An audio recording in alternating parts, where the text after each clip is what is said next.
We're going to hear from some inspiring and accomplished women today. So International Women's Day is not just a celebration. This is a powerful reminder of the strides women have made in leadership and innovation in the workplace. It's also a call to action. So it's an opportunity to break down barriers, to challenge biases, and to create a future where gender equality is the norm and not the exception. So before we kick things off, a quick note on the format of the webinar. So we gave you guys had the opportunity to submit questions for our panel, and it's brilliant. We received over 40 questions from people across the business, so it's clearly a theme that resonates. There were questions kind of grouped into some key themes which emerged quite clearly. They included the trade-offs between work and personal life, biggest issues and challenges, biggest supporters of career, and advice for daughters. Lots of parents saying, you know, how can I encourage and support my daughters in their career ambitions? So that's brilliant. So we aim to get through as many of these questions as possible. But feel free during the webinar to add any additional questions in the chat, and then we'll go through them. If we have time, we'll dip into them later. So the theme of the webinar, celebrating women in leadership. Reaching C-level is a massive career achievement, and it's an ambition for many. And at Bango, I'm excited to say, we currently have more women in the C-suite than in the companies in history. So it's a really, really great time. And today we're going to hear firsthand from 3 trailblazing female C-level execs who help shape the business with their vision and leadership. So we've got Luisa Muneratti, Chief Commercial Officer. We've got Marisa Tay, Chief Product Officer. And we've got Constance Droubay, Chief People Officer. Apologies if my pronunciation was off. hopefully my doing my best. So let's kick off the session, and we'll start with a light-hearted question to give us a little insight into your personalities. So I'll go to you, Marisa, first, and ask you, when you reached C-level, what did you do to celebrate? When I first reached C-level, it was during the COVID lockdown. I remember the moment quite distinctly. I had my children next to me. My son was 5 years old and my daughter just turned 2. I tried to take a quiet moment to reflect on the journey because it was quite a meaningful one for me, as you can imagine. And I remember looking at my children and going, wow, there's so much change in just 2 generations. Just 2 generations ago, my grandmothers from both sides were not even allowed to have an education. And now, I'm sort of leaning on their shoulders, the opportunities they've afforded me, and allowed to go beyond just an education, but also pave the way and help mentor those ahead of me as well. So yeah, it was quite a special moment. It's a somber celebration, but it's a very, very significant one, sounds like. Constance, how about you? Yeah, that's a good question. And to be honest, I don't really remember, because when I stepped into my first C-level role, it was this one in Bango, and it was just 2 months after the acquisition of Docomo Digital. So I was so focused on the challenge ahead of bringing those 2 companies' cultures together that I don't think I did a big party, but for sure I had a nice dinner with my family and a few well-deserved glasses of champagne. This has happened for sure. But what I still have in mind in this moment, it was, I don't think it was really about celebrating an achievement, but in a moment it was both about recognizing all the progress that I had made along the way, And when I look at my career, I don't see it as a sum of single events that were meaningful and happening at a time XYZ, but really as a journey. And when I look back, I really see the past that is even more important as when I became a VP, when I become a C something. So that's more about celebrating the journey than the single event for me. Sounds good. Luisa, how about you? It's been only 2 months now. So actually, it was a Christmas gift. So I bundled my my promotion to a Christmas gift, Christmas time. So it was definitely a moment that we took, me and my husband ourselves, to really breathe a little bit together. But I think it was just like how Constance mentioned, because in my case as well, it's been 15 years in the same company, being acquired, but still in the same company, and working through different roles and growing in this 15 years. So it was something that I was already aiming for, and it was like a result from my work. So that was a sense of doing what I'm supposed to do as with my aspirations, but also really satisfied that it is possible to do that. And I heard from many colleagues in our company that so happy to see that happening, because then it shows how we perceive the environment so far. So it was really nice moment, but then it shows the progress that we are doing. Brilliant, thank you. And I think, just an aside, I think you will need to treat yourself to some nice gift to Yeah. It was bundled, so yeah, good. Great. So let's go into some of the questions that were submitted by our colleagues. Marisa, start with you. These questions, the first set, are focused on looking back, so your journey to your C-level. You've got broad experience in your working background. You've had roles, different functions, different countries, different company profiles, from startup to major corps. So with these roles being mainly in tech industry, which is predominantly male-dominated industry, did you need to make any adjustments to your behaviour or style to support your progress towards your current position?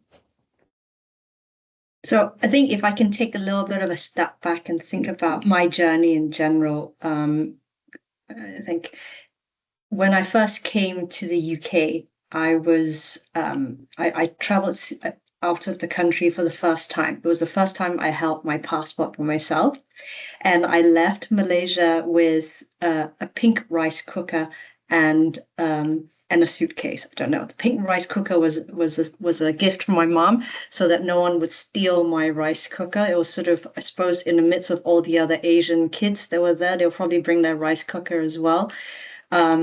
I think I set foot on that journey into engineering. So that was the course that I studied, realizing that it was growth happens when you sort of stretch beyond your comfort zone. And I remember sitting in the department, it was my first day there, and there were only about 5 to 10% max women, in the classroom. It was the same sort of ratio, if not even less, when I started my first job as an engineer at Texas Instruments, designing semiconductor chips. So in terms of the change I had to make, I think it was not so much a change, but realizing that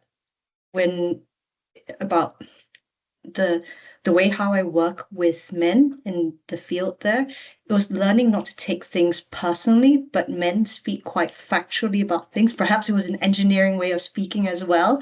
It's quite black and white, and you sort of treat it as that, as opposed to it being personal.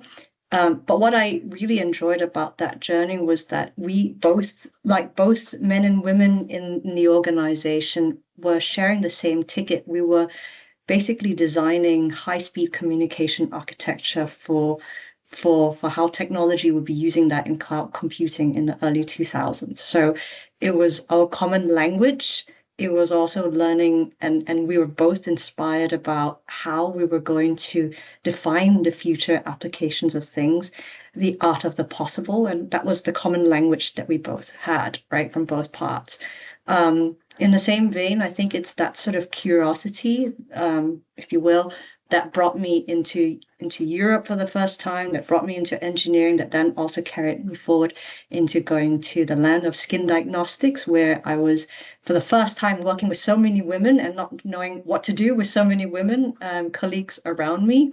Then going back into Gen AI, and there again, I was the only woman in the C board level, and perhaps there were maybe 5% women in the company again. Same thing with fintech and so forth.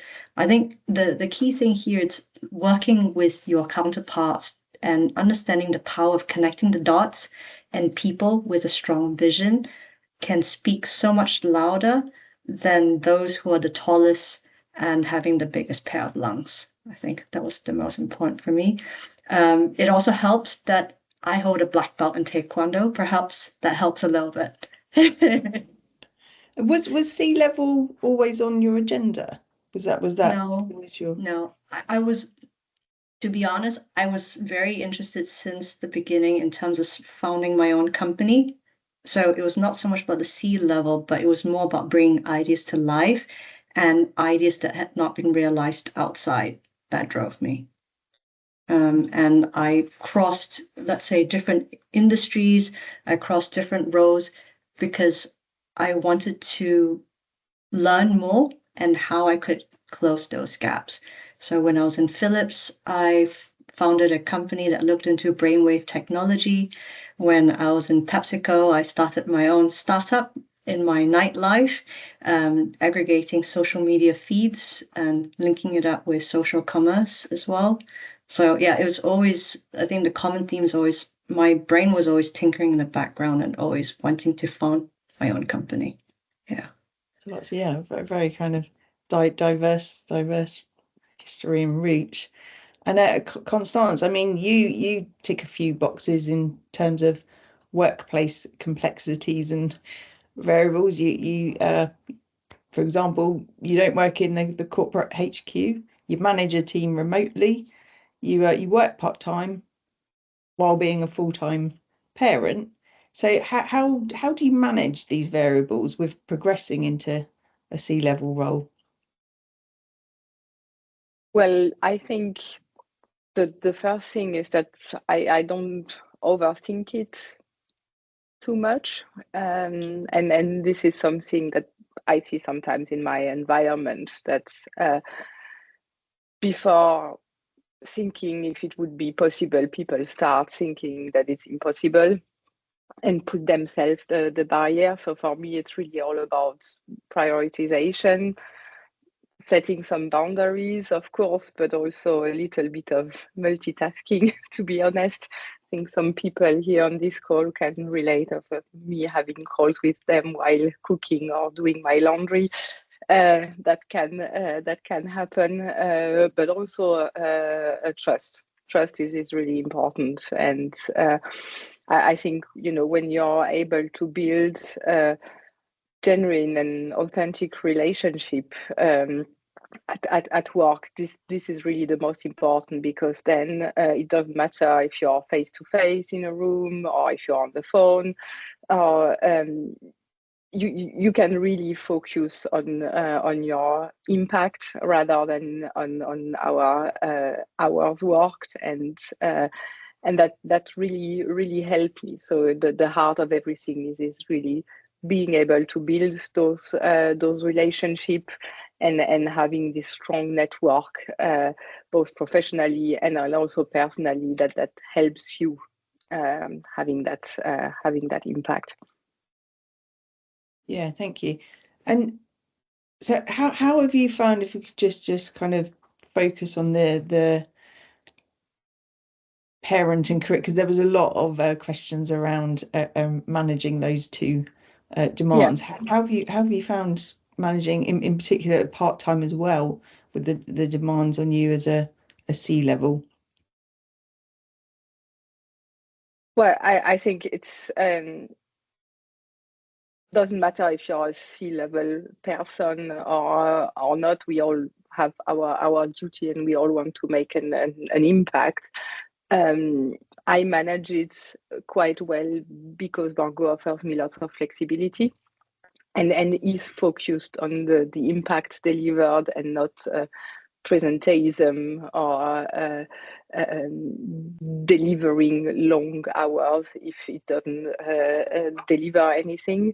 So clearly, having this flexibility is key for me, and then also having a partner that is helping me a lot, because we really share equally the caring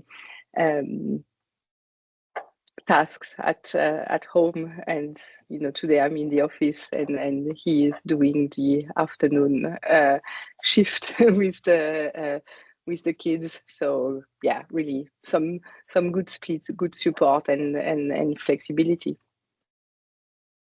Ability to spin lots of plates, I imagine, is a key. Yeah, and also prioritizing, and then just thinking like, okay, where is it important that I am now?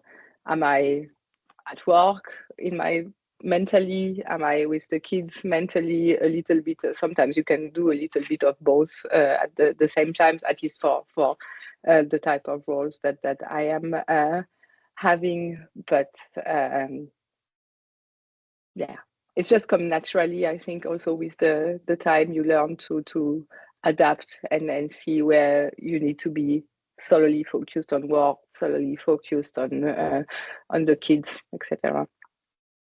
Right, thank you. And that, Luisa, I'm going to start firstly. Huge congratulations on your recent promotion. Very exciting. Thank you. And as you likely touched on, your path to CCO has followed a continuous series of promotions within the companies.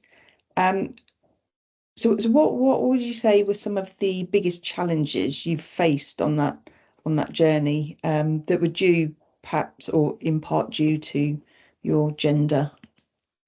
Yeah, so thanks first. Reaching a CCO role, I think it's more about like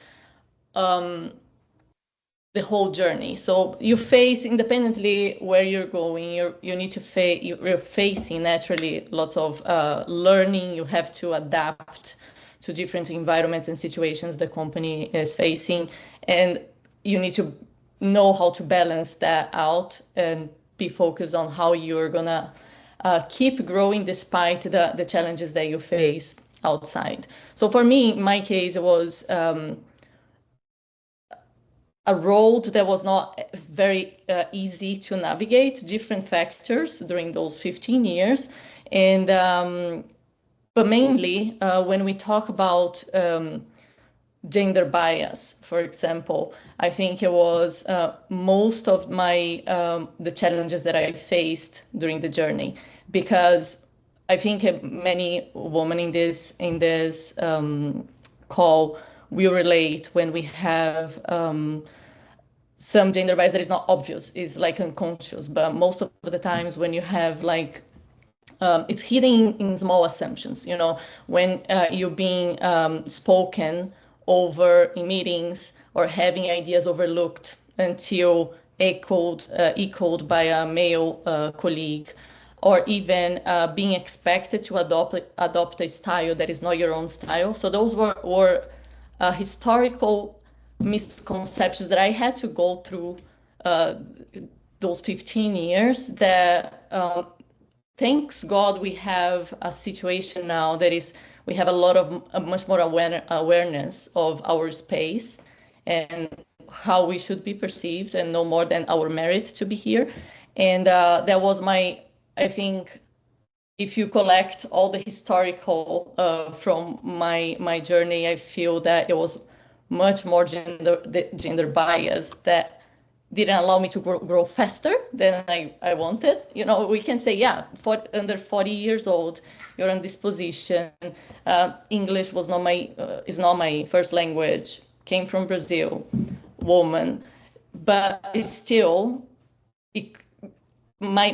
everyone's path could be different if we never had the gender bias playing a role. They were my main challenges I faced so far. Is there any advice you could give for how you've managed some of these situations? You gave examples of being in meetings. Is there any advice you could give for managing that? So that there are different situations, even cultural. So it depends.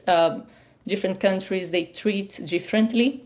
So also it's sometimes it's just about that culture, how that works. Because in my journey, I worked in different countries, doing relationship with different levels in different countries. So it does play a role in the cultural side, but also I had clear moments when I was not chosen to be in a meeting or in a specific event or in a panel years ago because the audience was not fitting to a woman. It was just men.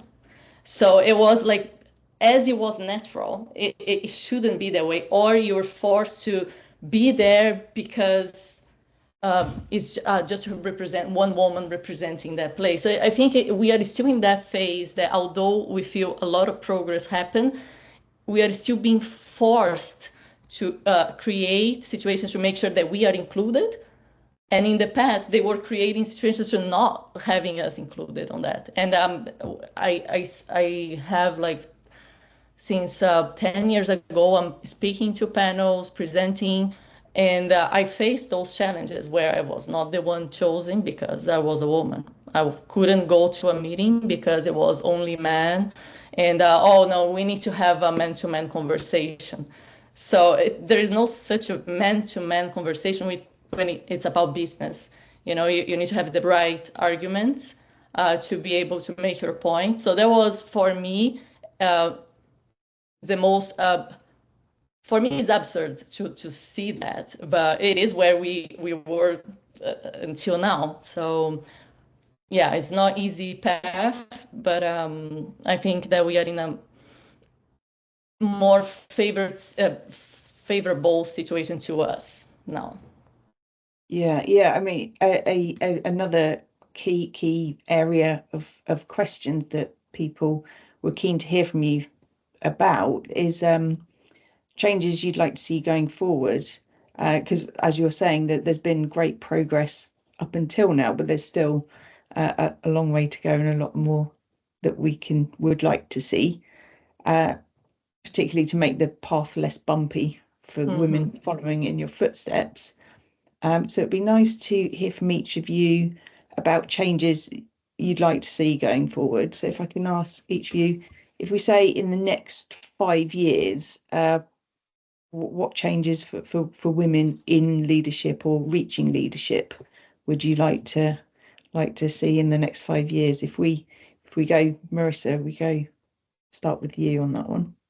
Sure. I think what I've seen worked a lot is sponsorship. So I would really love to see more acceleration in sponsorship, having someone advocate for you when opportunities arise, and providing a strong mentorship program around supporting someone's leadership journey. I think that's really, really helpful, just to not have to reinvent the wheel, to learn from others' experience, and leveraging that to speed up your own growth as well.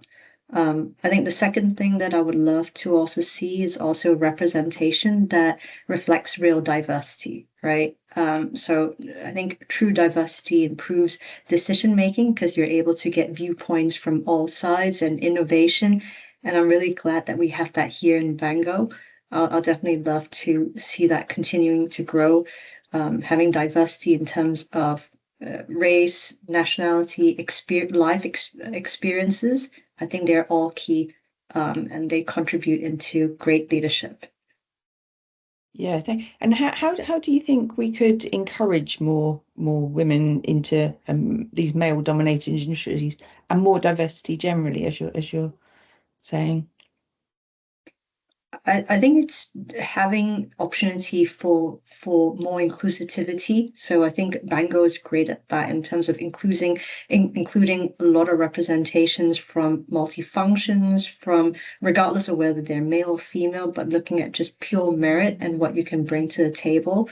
I think that's a great decision making as opposed to what gender you bring, right? Yeah. Thank you. Constance, how about you? Yeah, and then I think I'm going to really follow up on what Marisa was saying. I thinking about those next 5 years. I don't have a list in mind of things where I think we should tick the box, do this, do that. But I think that we need to continue growing the culture that we have created in Bango, where leadership is really accessible, it's sustainable, and it's inclusive, and then not just for women, but also for everyone. So as you were saying, Marisa, and we've done a lot on our D&I journey so far with action groups, with committees, etc. And I wish to see it turning into something that becomes just natural and that is not needed anymore. I also believe that in Bango we have something we cherish a lot, that is promoting on merit, and performance assessment, of course, should be as unbiased as possible.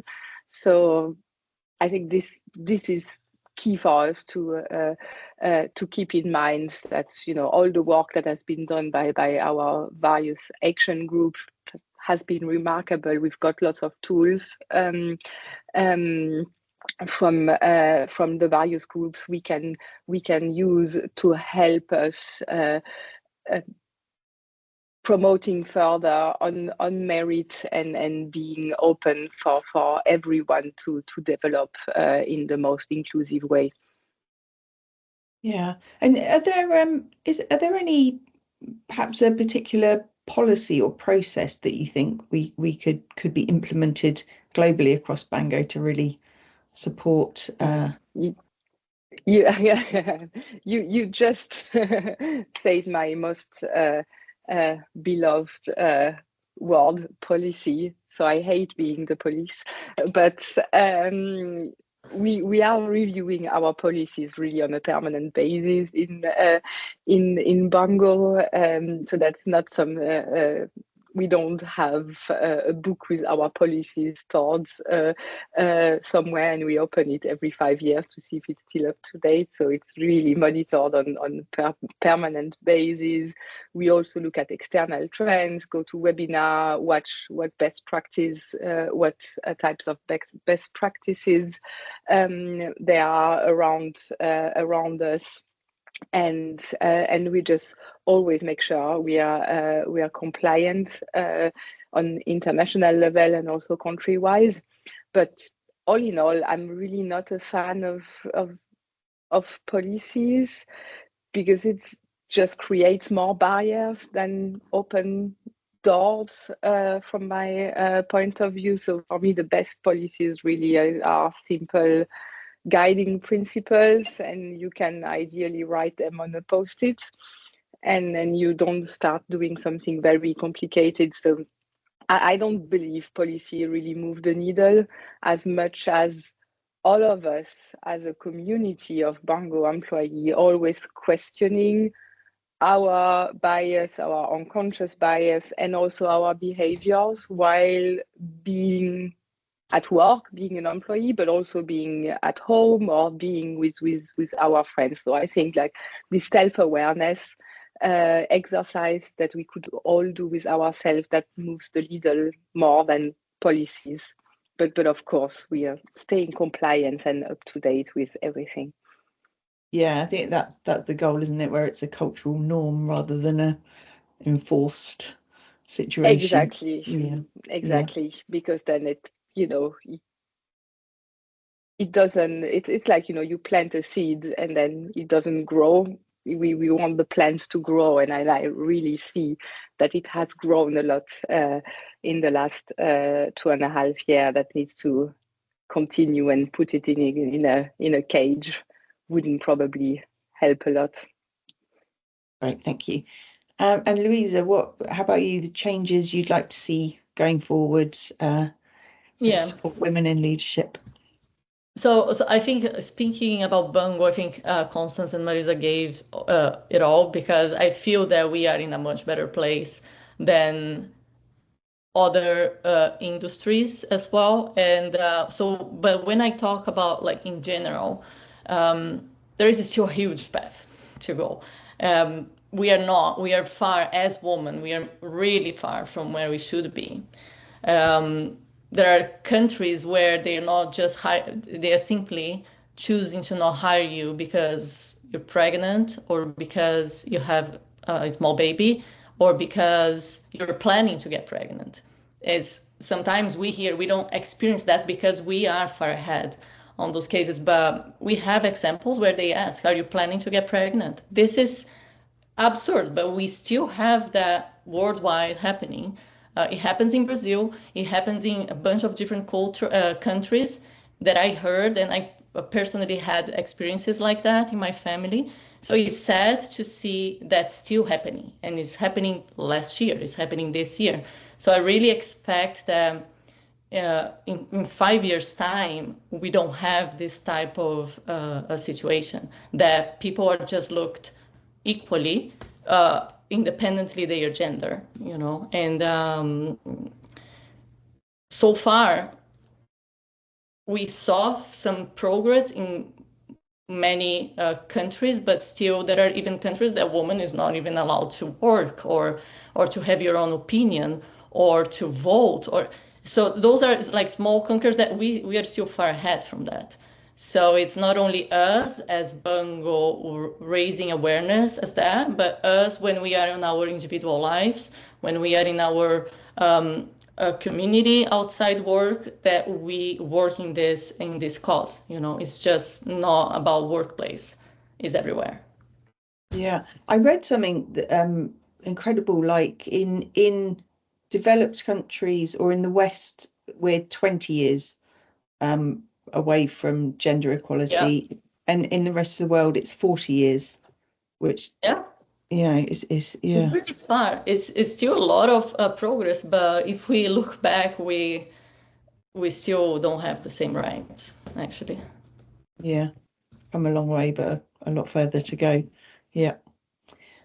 Okay, so now we're going to move into some quick fire questions for each of you, because we, as I say, there was a lot of interest and a lot of different questions that came in. So we're going to say these are around 30-second kind of boom, boom, boom, and then we'll move on. So we'll say, Constance, if you could correct one thing in how people treat each other, and specifically treat women, what would it be? So I think I would ask everybody to always check they are not making assumptions about parents' priority. And on purpose, I'm not saying women, I'm saying parents, because I see it at home with my husband. He's also working part-time.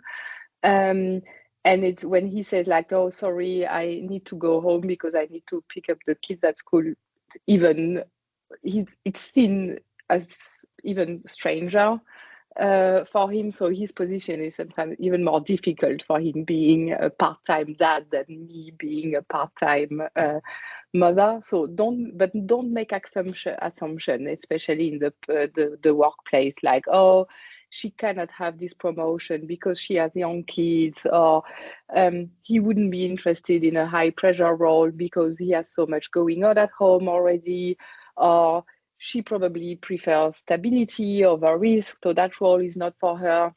So all those unconscious bias, they hold us all more than we realize. And I think, like, instead of assuming things when we think about people's development, we just need to ask the question and then really let everyone define their own ambitions, their capacities, their career paths, and give everyone and every parent the chance to decide for themselves what they want to do, and then also if and how they want to lead.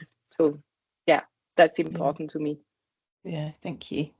Marisa, how do you feel being a career role model to other women, and how do you manage this pressure?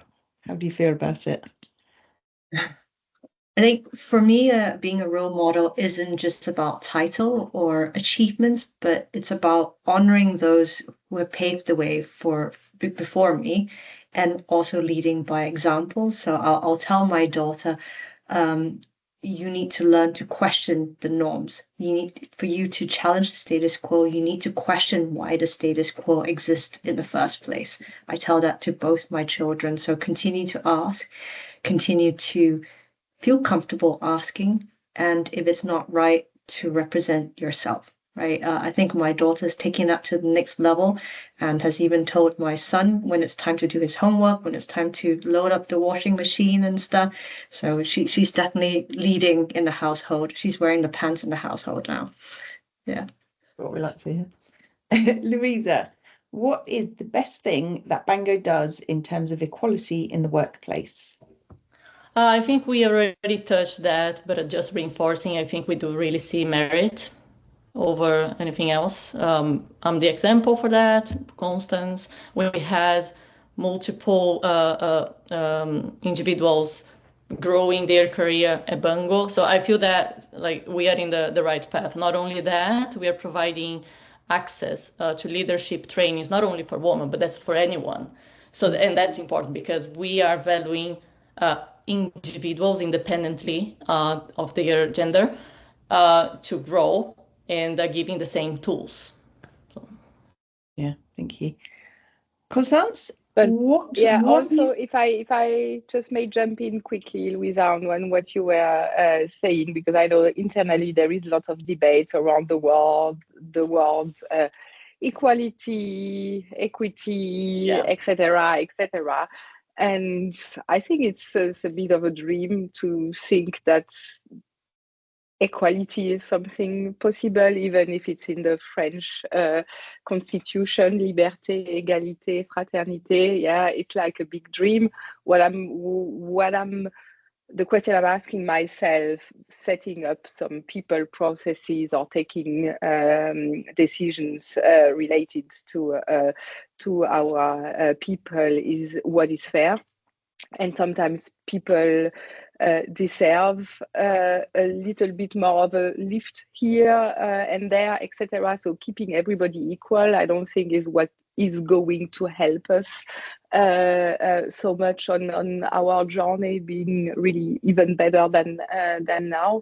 But I'm always questioning the fairness on how we treat specific individuals, looking at their specific characteristics.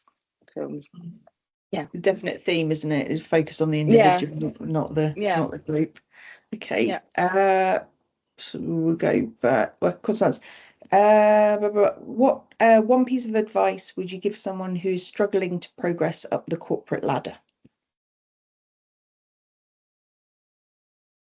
So first, I would say this corporate ladder is not something that really speaks to me, because it was never on my agenda to become see something. The title just doesn't really matter to me. What I want to do is something where I can have a real impact, and I don't look where it is on the ladder.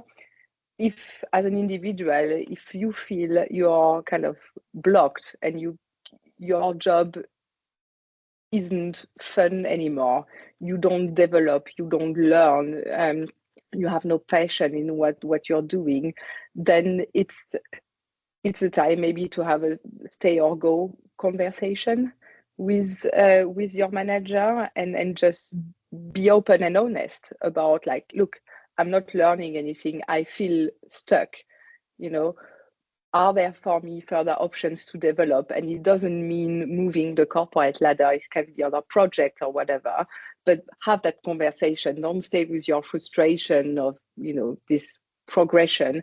And if at some point of time in your career, or you can also give this advice to friends elsewhere, you feel that your progression is over in a company, and that you're not fulfilled anymore, but by what the company can offer you, then it's also okay to go somewhere else and make new experiences.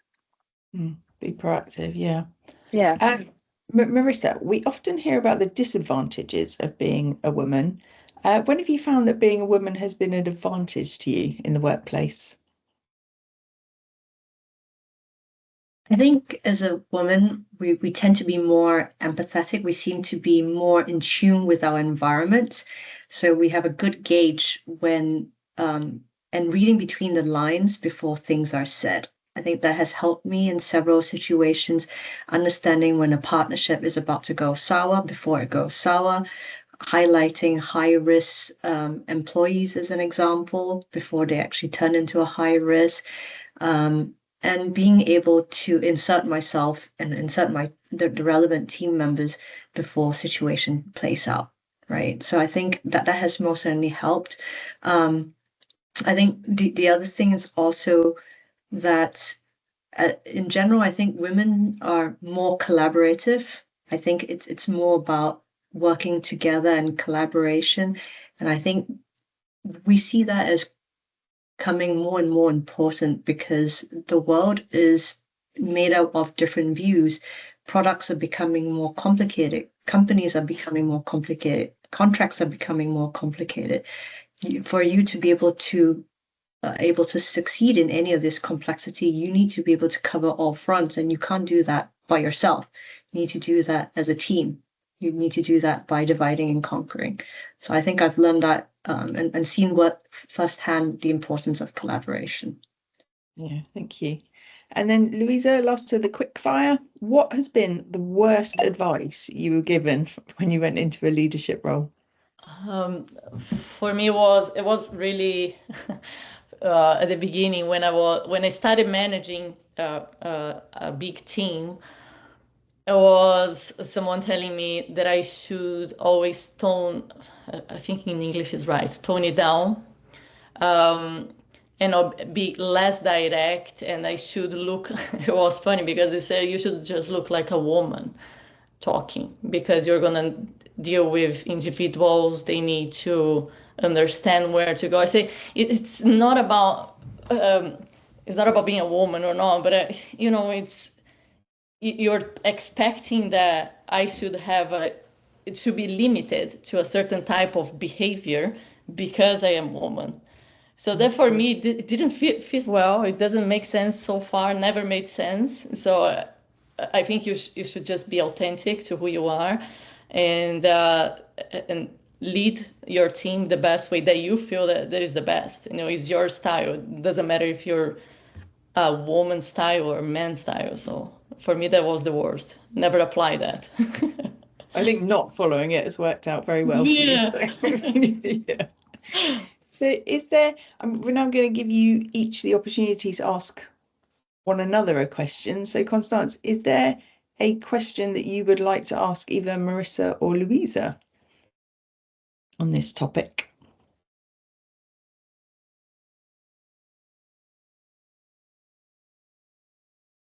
I'd like to ask Marisa if you were able to travel back in the time and meet yourself younger. What piece of advice would you give to yourself, like 6 years old, when you started school? I think I'll definitely tell myself to continue questioning things, because I remember being told off being very young in an Asian environment, to stop questioning things. And many times I always felt that I was the black sheep in terms of always asking why. And I remember having a heart moment when I was a lot younger and wondering, why am I the only one who's asking why? Right. And I think if I had to go back in time, I think it's fine to ask why. It is right to ask why, and you should continue to ask why. And if that person's not able to give you a good reason, you should stand up and find your own why. Yeah. I like that. Find your own way. Thank So you. Marisa, that question to you is it what would you like to ask either Luisa or Constance about women in leadership? I think I'd like to ask Constance. I'd like to ask Luisa. What was her journey like coming in from Brazil, and how is it different to now operating in the US? How is it different from a leadership perspective? I think first is that's very who's Latin American might understand what I'm talking about. Latin Americans, they are very warm people, and woman is we are just like Italians, like to speak and loud, and we are fun. So most of the time you can be misunderstood, and for me it was a challenge because it's cultural. Again, it's not about being, it can't combine like being a woman and coming from Latin America and like those stereotypes built into everyone's mindset. So I feel that there was even a couple of challenges that I had to go through my journey. Would I change something? No, never, because it is who I am.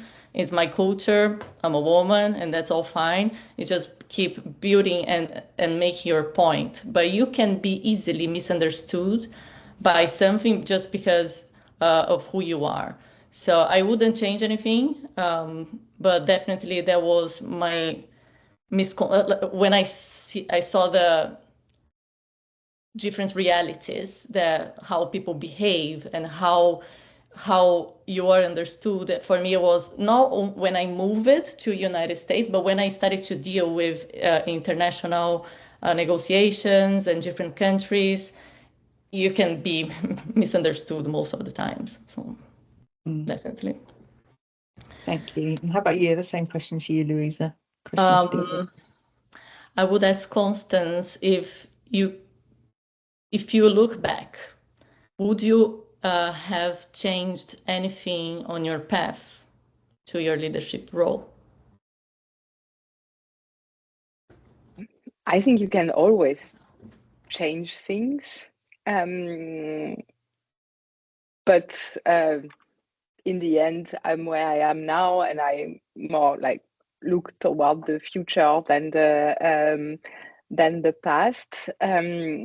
But when Marisa answered my question about the advice she would give herself as a little girl, you mentioned questioning. And this is also something that I would have in mind, and Luisa especially, on this giving an advice to myself on my leadership journey. I think when I started being a manager, I thought like, okay, I need to know everything because now I'm a manager.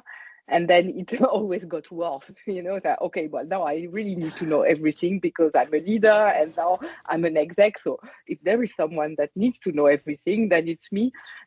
It took me a little bit of time to understand that it's okay to ask questions. And that's something I've never been empowered to ask questions as well as a little girl. And when you haven't learned that, and you haven't maybe this natural character to do it like you did, Marisa, because I was quiet, it's hard to do it as an adult. So I would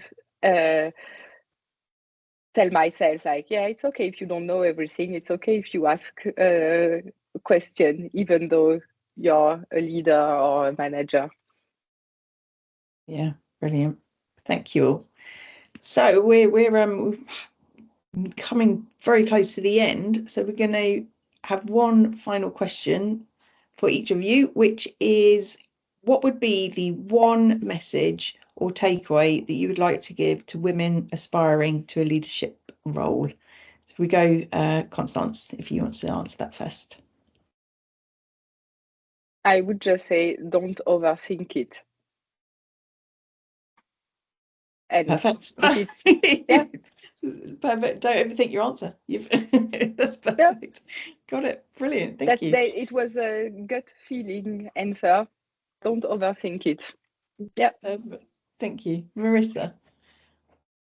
I think mine would be growth comes from when you push yourself outside the comfort zone. It's so easy, so comfortable being in the comfort zone. But when you push yourself, going to situations where it's complicated, where it's difficult, it's uncomfortable, you learn more about yourself than normally possible. Brilliant, thank you. And Luisa? I will leave to, I think it's a very nice quote from Susan Anthony. She was an activist in the United States, and she said once, men, their rights, nothing more. Women, their rights and nothing less. So I think it's just thinking about that. Brilliant. Thank you. Thank you so much to each of you, our awesome C-suite female execs. Have your honesty and insight. This is lots of food for thought. And I think whether male, female or other, we're all agreed diversity in the workplace brings many positives for both the business and for the employees. And as a super high level takeaway, which has been echoed throughout, focus on the individual. That's really come through and resonated, and don't accept the status quo. So just before we wrap up, I want to say a big thank you as well to Lorna and Madhu for lots of behind the scenes organisation. And of course, thank you to everyone who submitted questions and joined the call. And yeah, we hope this time next year we're celebrating even more progress in gender equality. So thank you, everyone. And we'll share the link to the recording after the session finishes. Thank you. Thank you, Suki. Thank Cheers. you all. everyone. Thanks a lot. Bye-bye.